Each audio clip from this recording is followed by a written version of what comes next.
Bonjour, je suis Madame Langella. Malheureusement, je suis obligée de faire ces premiers cours en télétravail. Comme nous devions avoir une première séance consacrée à l'explication des consignes, voici cette première séance en vidéo. Et donc, vous pouvez partager avec aussi vos parents la façon de travailler en mathématiques, puisqu'on va la voir ensemble. Première chose, le matériel. Alors, je vous demande un grand cahier, si possible 24-32, mais c'est pas obligatoire. Si vous avez un cahier A4, voilà, un cahier A4, ça sera bien aussi.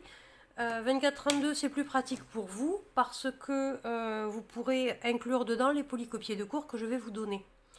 Il faut prévoir de le renouveler parce qu'on écrira pas mal. C'est un cahier qui servira de cahier d'exercice. Ensuite, je demande 2 cahiers de brouillon, mais alors l'un d'eux peut être, par exemple, un ancien cahier dans lequel vous n'aviez pas utilisé toutes les pages et que vous récupérez, et un autre peut être un carnet comme ça, par exemple, ou, ou même chose, un ancien cahier qui n'était pas entièrement utilisé que vous récupérez en enlevant les pages écrites. On va en parler de l'utilisation de ces cahiers. Le matériel usuel de géométrie, il faut que le matériel soit en bon état de fonctionnement. La calculatrice, vous pouvez pour l'instant garder celle du collège si vous souhaitez acheter la calculatrice que nous proposons au lycée. Je ne l'ai pas sur moi, c'est la Numworks. Mais si vous ne savez pas encore si vous allez prendre la spécialité maths par exemple, j'ai juste besoin en seconde d'une calculatrice type lycée, c'est-à-dire qu'il faut qu'elle ait les représentations graphiques de fonctions et ce genre de choses. Donc la calculatrice de collège ne fonctionnera pas pour tout le lycée, elle peut dépanner pendant quelques jours. Et s'il n'y a pas de mode examen sur la calculatrice que vous avez récupérée dans les affaires de votre grand frère par exemple, c'est pas grave. Pendant les contrôles, j'enlèverai, par contre j'effacerai tous les programmes qui sont dessus. Je ferai le mode examen à la main, d'accord? Mais dans un premier temps, vous pouvez récupérer la calculatrice de votre famille. En ce qui concerne les cours, pour le cours, je vais fournir des polycopiés. En attendant que je revienne au lycée, je vais vous mettre tout ça sur le site internet.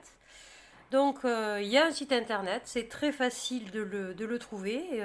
Vous tapez Math Langella dans n'importe quel moteur de recherche, vous allez tomber dessus.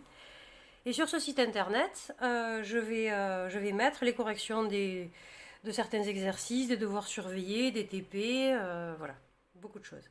Si vous êtes absent, comme il y aura les cours sur le site internet, vous pouvez facilement rattraper les cours. En plus de ce site internet, comme vous le savez puisque normalement vous êtes dessus, je mets des tutoriels sur ma chaîne YouTube qui s'appelle Math Langella aussi. Voilà.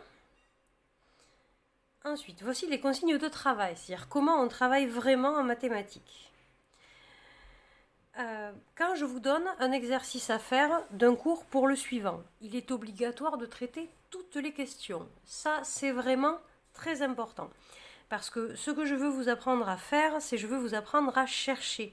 Et si vous envisagez une carrière scientifique, les scientifiques, on les appelle des chercheurs et pas des trouveurs. Et c'est vraiment comme ça que ça se passe. C'est-à-dire que on cherche, on se trompe beaucoup, et c'est en se trompant qu'on finit par aboutir à une solution intéressante. Et même les erreurs nous apprendront des choses. Donc vous avez le droit de vous tromper, mais vous n'avez pas le droit de ne pas essayer. Donc quand je vais vous donner un exercice, vous serez obligé de traiter absolument toutes les questions. Et je ne veux pas que vous me disiez « Ah, celle-là, je ne l'ai pas faite parce que je n'ai pas compris ». Non, je veux une trace de recherche écrite de chaque question. Ça peut être que vous avez pris des exemples, ça peut être pour une fonction que vous avez tracé la fonction, ça peut être des calculs à la calculatrice. Je veux une trace écrite de recherche avec les calculs que vous avez faits. Pas une phrase qui dit j'ai pas compris. Si une des questions n'est pas traitée, je considérerais que l'exercice n'est pas fait. On va travailler cette année avec quelque chose dont vous n'avez pas l'habitude. Et pardon. Vous n'avez pas l'habitude de travailler sur vos erreurs, je pense. Donc je disais, vous n'avez pas l'habitude de travailler sur vos erreurs.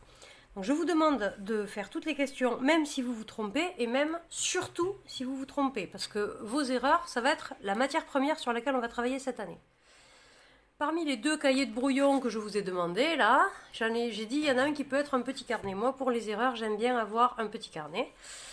Et dans ce petit carnet, vous allez écrire toutes les erreurs que vous faites et un conseil que vous vous donnez à vous-même pour ne pas recommencer. Et à chaque fois que vous allez commettre une erreur, vous allez l'écrire. Ça peut être plusieurs fois.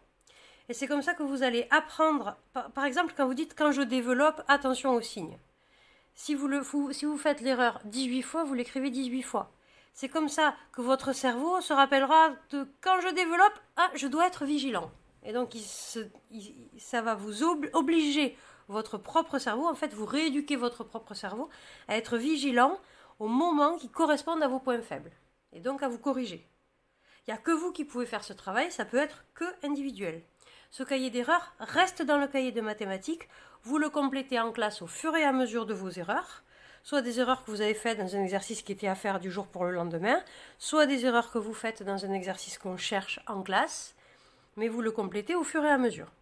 C'est beaucoup, comme ça ne prend pas spécialement de temps de le faire tout de suite, alors que si vous attendez 2 semaines pour remplir votre cahier d'erreurs, vous allez avoir oublié toutes vos erreurs, pourquoi vous les avez faites, dans quel contexte, ça sera beaucoup de travail, ça ne servira à rien. Alors je ne vais pas le vérifier tous les jours, mais je veux que vous l'ayez tous les jours, et je le vérifierai, je vous demanderai de l'apporter à la fin de chaque vacances par exemple. Là j'ai un exemple de cahier d'erreurs. Et donc, une élève qui s'était écrit que quand la fonction si j'applique une fonction croissante, ça ne change pas le sens de l'inégalité. Si la fonction est décroissante, ça change le sens, etc. Avec du fluo, elle s'est fait ça à sa façon. Mais voilà, j'ai pris la photo d'un cahier d'erreur d'une élève. C'est un exemple. D'accord? Ça ressemblera à peu près à ça, votre cahier d'erreur. Les devoirs maison, même chose. J'en donne 1 ou 2 par chapitre. En fait, ça dépend vraiment des chapitres. J'exige que toutes les questions soient traitées. Mais faites-les fausses, c'est pas grave. Ce qui m'intéresse, c'est ce que vous avez essayé, ce que vous avez cherché. Vous pouvez m'écrire des tas de calculs en me marquant à la fin, finalement ça marche pas. C'est exactement ça que je veux. Dans quel sens vous êtes parti? D'accord? Donc vous devez me les rendre à l'heure.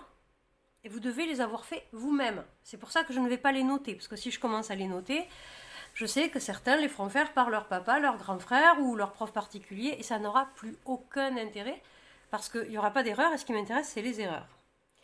Donc, vous allez faire vos DM vous-même, et vous allez me les rendre à l'heure. D'accord? Il n'y a pas de délai. Donc, j'avais pas précisé ça. Pour les exercices, au bout de 3 fois où les exercices ne sont pas faits, ou même si une seule question manque, vous avez 1 heure de colle. Les DM, s'ils ne sont pas rendus à l'heure, vous avez 1 heure de colle. Donc, je ne les note pas, mais vous êtes collés si vous ne le faites pas. J'exige que le travail soit fait. Il peut être fou, il n'y a aucun problème. Je ne punis pas du tout les choses fausses. C'est très bien de faire des choses fausses. C'est ça qui va nous apprendre des choses. Les travaux pratiques, alors on va mettre ça en place au fur et à mesure. Je vous en reparlerai. On fera ça avec votre ordinateur, celui fourni par le Conseil général. Et on fera des TP qui seront axés sur Python, mais j'en reparlerai plus tard. Les mini-tests. Alors dès qu'on reprend les cours en présentiel, chaque cours commence par un mini-test de 5 minutes. C'est chronométré, je chronomètre avec mon téléphone. Ce n'est pas une interro surprise parce que vous savez sur quel thème il porte. C'est-à-dire, pour le lendemain, je vous dis, bon, on a corrigé l'exercice 4, demain le mini-test, il est sur l'exercice 4. Est-ce que vous êtes sûr que vous n'avez pas de questions sur l'exercice 4? Est-ce que vous êtes sûr que vous savez le refaire tout seul? D'accord? Ça permet aussi de gérer les retards, c'est-à-dire que quand vous arrivez en classe, donc je donne des petites feuilles. Il y a la moitié de la classe qui a des petites feuilles blanches et l'autre moitié des feuilles de couleur. Comme ça, il y a sujet A, sujet B. Ça permet qu'on ne copie pas sur son voisin. Je chronomètre 5 minutes. Et puis ceux qui arrivent dans le cours des 5 minutes, je les accepte en classe. Mais simplement, je vais vous dire, il te reste 2 minutes 12, 2 minutes 11, 2 minutes 10. Donc vous avez intérêt à vite sortir un stylo et faire le mini-test. Parce qu'il vous reste moins de temps que les autres, tant pis. Si vous arrivez en classe après que la fin du mini-test a sonné, dans ce cas-là, je vous refuse. Même si vous avez une bonne raison d'être en retard, mais vous le verrez avec la vie scolaire. C'est juste pour ne pas déranger le cours, d'accord? Chaque mini-test est noté sur 2 points, et quand vous avez 2 mini-tests, vous avez une note sur 20. Si vous êtes absent, vous ne rattrapez pas le mini-test. C'est pas grave. Vous aurez une note sur 18, je ferai une règle de 3. Ça fait encore partie de mes compétences, donc je peux faire ça. Donc ne vous inquiétez pas si vous en ratez un parce que vous êtes absent. D'accord ? Les mini-tests en général sont des notes qui remontent bien la moyenne, surtout des élèves sérieux. C'est vraiment axé pour les élèves sérieux, ça. Parce que c'est ceux qui ont vraiment travaillé sur l'exercice qu'on a fait hier et dont j'ai prévenu qu'il tomberait en mini-test, ou ceux qui ont vraiment travaillé la propriété dont j'ai dit qu'il allait falloir la réciter en mini-test. Donc c'est vraiment quelque chose qui récompense le sérieux. Ensuite, le cahier de préparation. Donc ça, c'est votre deuxième cahier de brouillon qui peut être un ancien cahier de l'année dernière qui n'a pas été beaucoup utilisé, donc vous avez récupéré les pages qui restent. Pour chaque chapitre, je fais 2 batteries d'exercices en fait. Il y a une dizaine d'exercices qui sont les exercices normaux du chapitre à faire comme d'habitude, comme tous les professeurs. Et une autre série d'exercices dont j'écris les corrections et je vous mets les énoncés et les corrections sur le site internet. Ça s'appelle exercice de préparation. C'est des exercices qui servent à préparer le contrôle. Donc, ces exercices, vous devez les faire en autonomie. Vous avez la correction sur le site. Vous les faites dans ce cahier de préparation. Et ce cahier de préparation, vous me l'amènerez le jour du contrôle. Donc, c'est des exercices d'entraînement en plus de ceux qu'on fait en classe. Vous ne m'amenez pas le cahier de préparation tous les jours. Vous le gardez à la maison. Donc, à chaque contrôle, je vérifierai que vous avez fait tous les exercices de préparation au contrôle. Évidemment, il y a plein d'élèves qui vont les faire la veille au soir. Et ce sera une mauvaise idée. Parce que bien sûr, si vous n'avez pas le cahier de préparation au contrôle, je vous colle. Alors il y en a pour ne pas être collés, ils le font la veille au soir. Ça a plein d'inconvénients. Le premier inconvénient, c'est qu'ils font tous les exercices en même temps, donc dans leur tête, tout se mélange. Le deuxième inconvénient, c'est qu'ils finissent de travailler très tard, donc ils sont très fatigués, donc ils ratent leur contrôle. Et le troisième inconvénient, c'est que comme ils l'ont fait la veille, ils n'ont pas pu me poser de questions. Donc ces exercices de préparation à faire chez soi, et dont vous avez la correction sur le site, c'est des exercices qui sont à faire au fur et à mesure des chapitres. Et je vais vous montrer sur le site internet, on va regarder ensemble. Au fur et à mesure des chapitres, je marque quel exercice il faut faire à quel moment, donc faites-les à ce moment-là. Voici un exercice de préparation, un cahier de préparation, un exemple de cahier de préparation. Ça, c'est un cahier de préparation d'élève sérieux. C'est à ça que je vois que l'élève est sérieux. Parce que c'est raturé partout. Donc c'est quelqu'un qui a vraiment fait les exercices de préparation sans regarder la correction. Parce qu'il a barré partout. Il s'est mis des commentaires partout. Donc là, c'est un cahier d'élève sérieux. Un cahier d'élève sérieux, il n'est pas propre. Un cahier d'élève sérieux, c'est un cahier où on a travaillé. Travailler, ça veut dire qu'on barre et qu'on écrit à côté.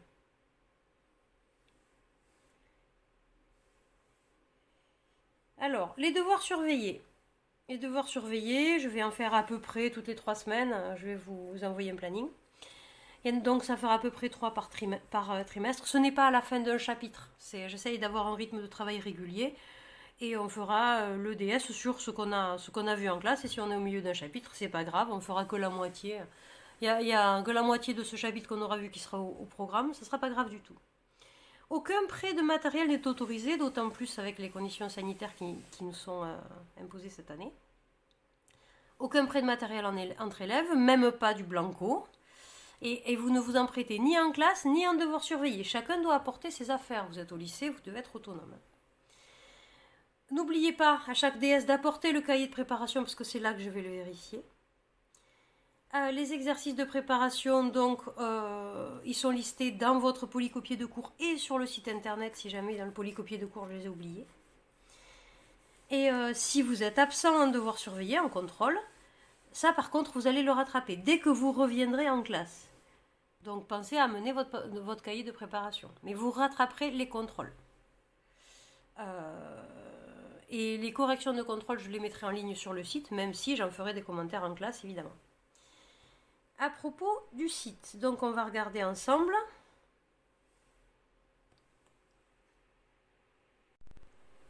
Voilà. Donc si vous tapez juste Math Langella,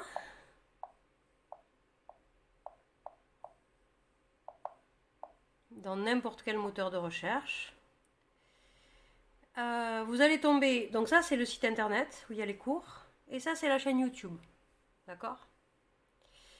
Donc si je vais sur le site internet, Je vais dans l'espace... Il y a des cours de collège, hein, mes anciens cours de collège, pour ceux qui auront besoin de réviser, je les ai laissés.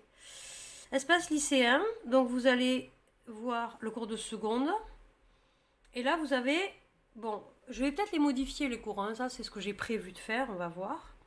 Chapitre 0, méthode de travail. Donc là, vous avez déjà tout ce que je viens de dire. Rédigé dans un document de travail, d'accord, avec toutes les règles du jeu cette année, comment ça marche, tout ce que j'attends de vous, tout ce que je viens de vous dire est ici. Ensuite, le chapitre 1.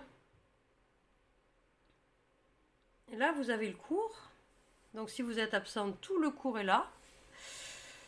Normalement en classe, je vous distribue un polycopier où tout ce qui est définition, propriété, etc., c'est en pointillé en fait. Et on le remplit en classe ensemble. Pourquoi je fais ça? Parce que quand je vais vous proposer la définition 1, par exemple, en classe, si la formulation que j'ai choisi d'utiliser ne vous convient pas, on va en discuter ensemble et je vais éventuellement changer la formulation pour que vous écriviez des définitions et des propriétés que vous comprenez, qui seront mathématiquement exactes, au même titre que celles qui sont en ligne ici, mais qui seront formulées d'une façon qui vous convient mieux. D'accord? C'est pour ça que dans le cours que je vais vous distribuer, là, il y aura des pointillés. Donc là, vous avez tout le chapitre 1. Ensuite, qu'est-ce qu'on trouve? On trouve les exercices de préparation aux devoirs surveillés. Chapitre 1, exercices de préparation aux devoirs surveillés. Donc ça, c'est les exercices que vous devez faire chez vous. Donc je vous les réécris là, hein, d'accord? Que vous devez faire chez vous au fur et à mesure du chapitre pour vous entraîner pour le contrôle. Devoir surveiller ces contrôles. Ces exercices, il y a écrit chapitre 1, correction des exercices de préparation. Ces exercices, je vous ai mis en ligne des corrections. Alors, j'ai pas le temps de tout taper, donc il y a des choses que j'écris à la main, ça va un peu plus vite, parce que déjà, je tape beaucoup de choses. Donc voilà les corrections. Surtout quand vous faites les exercices de préparation, vous ne regardez pas la correction avant d'avoir fait l'exercice. Vous faites l'exercice, et c'est comme un livre d'exercices corrigé. Ensuite, vous regardez la correction, vous regardez ce que vous avez oublié, où est-ce que vous êtes trompé éventuellement, d'accord? Voilà. Vous trouverez aussi ici, chapitre 1, exercice, donc pas exercice de préparation, juste exercice. Les énoncés des exercices pour ce chapitre. Donc je vous demande de traiter toutes les questions. Voilà les énoncés des exercices. D'accord? Vous remarquerez donc dans votre polycopier que je vous distribue en classe, il y a le cours avec des pointillés à la place de définition de propriété. Et il y a les énoncés des exercices pour que vous les ayez en classe. Je vais aussi les vidéos projetées en classe. Vous remarquerez que de temps en temps, sur la droite, il y a écrit pour préparer l'EDS, les exercices qu'il faut faire. Ça, c'est les exercices de préparation qu'il faudrait faire à ce moment-là du cours. Et à ce moment-là, il faut faire cela. D'accord? Si vous vous êtes un peu perdu dans quel ordre il faut faire les choses. Donc on est toujours sur le site, dans le cours de seconde. Je vais à progression. Progression du chapitre 1. Là, ce que j'appelle progression, en fait, c'est le cahier de texte, mais sans les dates. Parce que je sais ce que je veux faire et je sais dans quel ordre, mais je ne sais pas combien de temps ça va prendre. Ça dépend de si vous comprenez bien ou pas bien, mieux certains points, moins bien d'autres.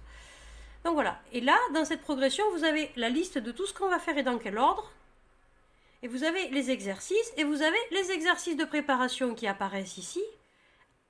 Et donc qui apparaissent au moment où il faudrait les faire. Donc là, vous savez exactement quelle organisation je vais avoir, à quel moment on fait les exercices de préparation. Ça, c'est les numéros de mes mini-tests qu'on va faire en classe. D'accord? À quel moment on fait les exercices de préparation. Et ensuite, vous avez les énoncés des devoirs maison. Je mettrai aussi les corrigés une fois que vous me les aurez rendus. On en discutera, je vous donnerai des dates pour les rendre, ne vous affolez pas.